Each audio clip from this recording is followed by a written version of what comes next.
Yeah, baby, we live. Here we are. It is week 11. It's fantasy matchup preview time.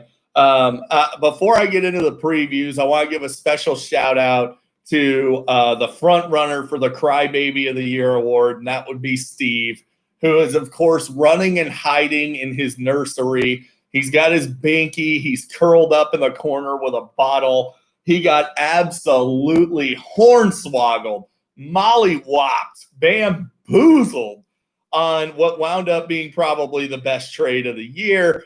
I mean, what are you going to do when you're dealing with somebody that's just way smarter than you, Steve? This is going to happen. You're going to get bit sometimes. So I got the win on Steve. And without further ado, I'm going to do you a favor this week, Steve. And I'm going to go ahead and hop into your matchup right away, just because, that way you don't have to listen to how everybody's team is better than you, how you suck at this, and you're definitely going to finish in last. So let's start with Optimus Prime, of course, a nod to DeAndre Nuke Hopkins, versus So Elite. So this is really a revenge game for a lot of guys on my roster. You look at here's a list of the players that have routed through Steve's roster that are now reside on my team. Lamar Jackson, Nuke Hopkins, Julio Jones, and Mark Andrews. I'm sorry. Also TJ Hawkinson and Damian Harris as well, all of which would be, great contributors to a championship level team. Steve's season could have gone very differently, but he made the wrong moves. So that being said, Lamar is going to feast on the Titans and show why he was worth the second overall pick in our fantasy draft as he goes out there. Bold prediction, Lamar scores 35 plus this week. He's going to throw at least 2 touchdowns to Mark Andrews. He might hat trick it. Thursday night, Nuke Hopkins is going to shred the Sea Chicken secondary. You got Alvin Mother effing Kamara at home against the Falcons. Dalvin Cook at home against the Cowboys. But hey, at least Steve has Jonathan Taylor to fall back on. Jonathan Taylor with a plum matchup at home against the Packers, who are just devoid of any run-stopping presence on defense. However, kind of have to be on the field to take advantage of that, and I'm expecting a healthy dose of Nyheim Hines this week. Maybe some Jordan Wilkins mixed in as well. There's not really much else to say about Steve's team. I mean, we got Antonio Brown locking horns with Jalen Ramsey. There's nothing to talk about there. He's going to get put in the corner. So, of course, I'm going to win. Bold prediction, Lamar goes for 35 plus. You know what? I'm going to go double bold here, though. I'm going to get touchdowns out of Lamar, Nuke, Julio, and Andrews. All 4 guys that Steve had on his team are going to line up to punt him in the teeth this week en route to Optimus Prime getting the W. Steve, hopefully we hear from you soon. It's kind of hard to talk with your thumb stuck in your mouth, and I get it. You're in a bad situation and everything. Your season's over, and you're just playing to not be GD. But bad news. It's not going to happen. You're going to be the GD. You'd think you'd be used to it at this point. Quit being a baby. There it is. We got old laptop thief versus Chance the dog. So Reese, man, nothing screams desperation more than picking up Zach Ertz. My God, that is stupid. Zach Ertz, when healthy, was a total bag of crap. So he is not an advantage at tight end. All you're looking for at tight end at this point is just a guy that might get into the end zone. Carson Wentz is playing some of the worst football on the planet. Zach Ertz was awful and being outshined by Goddard when he was healthy. Zach Ertz is absolutely unrosterable. Stupid pickup that reeks of desperation. What does not reek of desperation is DeAndre Swift, who has completely taken over the Lions' backfield and is going to dominate the Carolina Panthers this weekend. Also love Chase Claypool against Jacksonville. I don't know that I like Cousins against the Cowboys. They might not need to throw the ball. Dalvin might run it 30-plus times in that game. So Cousins is a little too cute for me. I think there's better options out there. On Junior's side of things, Russell Wilson gets it back on track this Thursday night. Last time he played Arizona, Tyler Lockett absolutely exploded, and I expect to see more of the same. Not Nuke Hopkins. Davante Adams, the second best wideout in football, is playing the Colts, who are a tough matchup, but I still think Adams is so good and he's so involved, he'll get it done anyway. Tony, you got to stop with Cooper Kupp. You can't play Cooper Kupp. It's a bad play. It's a bad matchup, and he's a bad football player. Get Kupp out of your lineup. Put Deontay Johnson in. Don't be an idiot. Deontay Johnson operates as the Steelers' number one wideout when healthy. He's healthy. He's playing the Jags. Don't overthink it. Deontay Johnson in over Cooper Kupp. My bold prediction in this matchup, I'm going to say DeAndre Swift finishes this matchup as the RB1 in this matchup. I think he very well could finish as a top 10 running back this week. I think he'll finish top 5. So there's my bold prediction. DeAndre Swift finishes top 5 this week, has a monster game, 2 touchdowns, over 100 yards. I'm going to say it doesn't matter. Tony gets the W. Chance the dog getting the win. Chance is, again, the lap dog that Tony carries around in his purse when he's going shopping at Lululemon. So next we got Cobra Kyler. So we got Rich's dad, Cobra Kyler Joe, versus Jason Exotic. There were those that wanted Jason to change his team name to something. Unfortunately, it would have been too offensive if his wife were to see it. So earmuffs, Jason, if anybody's seeing it. Everybody wants Jason to have his team name be Dante the Retard. Jason wouldn't do it. Really just speaks to the coward Jason is. He's cowering away from his wife. He's scared to death like a little baby. Now, really pulling a Steve there. Now we got Cobra Kyler. I think Kyler Murray's in for a big one tomorrow night. He's going to have a big, big day. Kenny Golladay, of course, at Carolina. If he plays, going to be fantastic. If he doesn't play, Joe will throw in Marvin Jones, who will do just as well. Christian Kirk, again, Kyler's in for a big game. So Kirk ought to be able to siphon off some of that. Aaron Jones is hands down the most over-projected player in fantasy this week. Projected at 14.02 against a very tough Indianapolis defense. Just to give you an idea, it has been 6 weeks since Aaron Jones has hit that point total. And he's only hit that total 3 times all season, all of which happened weeks 2 through 4. He's overprojected. He's not as good as everybody thought he was. I knew he wasn't that great, but certainly would have rather had Aaron Jones this year than Christian McCaffrey.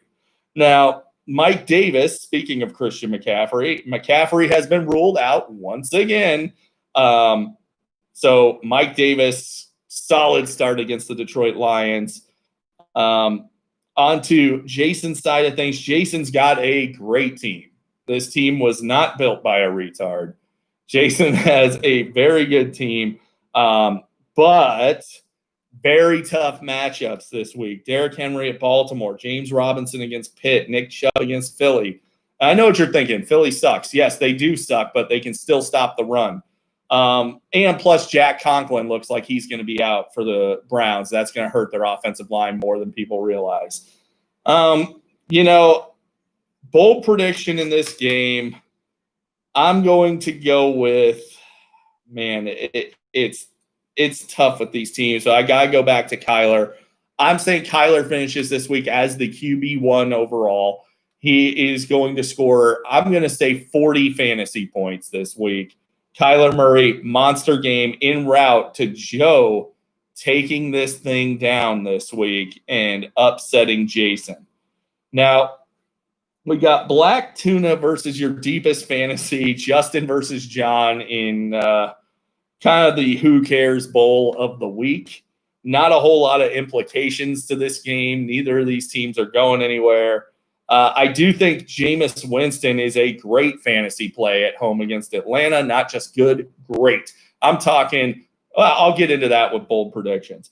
Tyler Lockett at home against Arizona, great matchup. He torched them for 3 touchdowns last time he played them. If they continue to stick Patrick Peterson on DK Metcalf, Tyler Lockett's going to feast in this one. I hate Will Fuller in this matchup. Stephon Gilmore's back. Don't expect Will Fuller to do dink.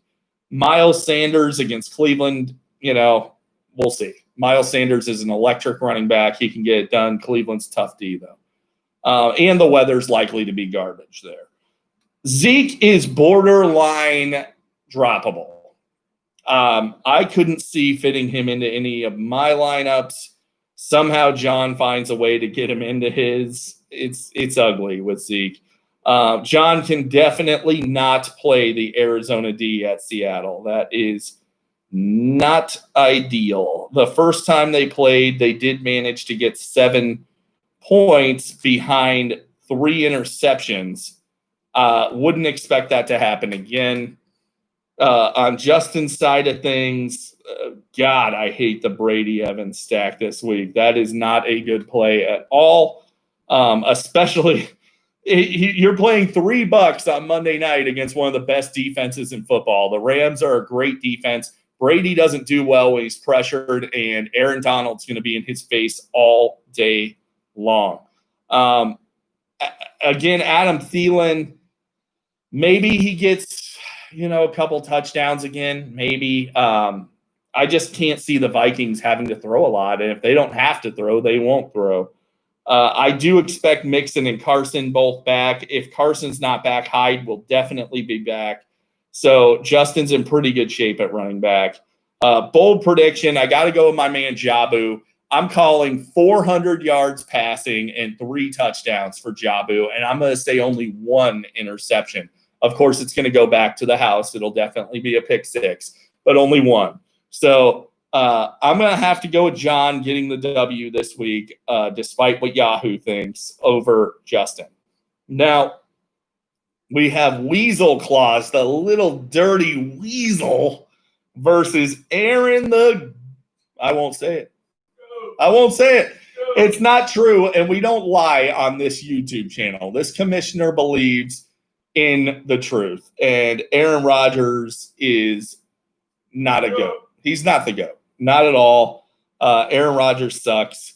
And you're going to see that this week, because this week I think I have a dolphin being strangled here in the office, which is ironic because that's what's going to happen to the Miami Dolphins this week when they lose a trap game to Denver. You heard it here first, folks. Now, that being said, this matchup, Mahomes versus Rodgers, is, a monumental advantage to Mahomes.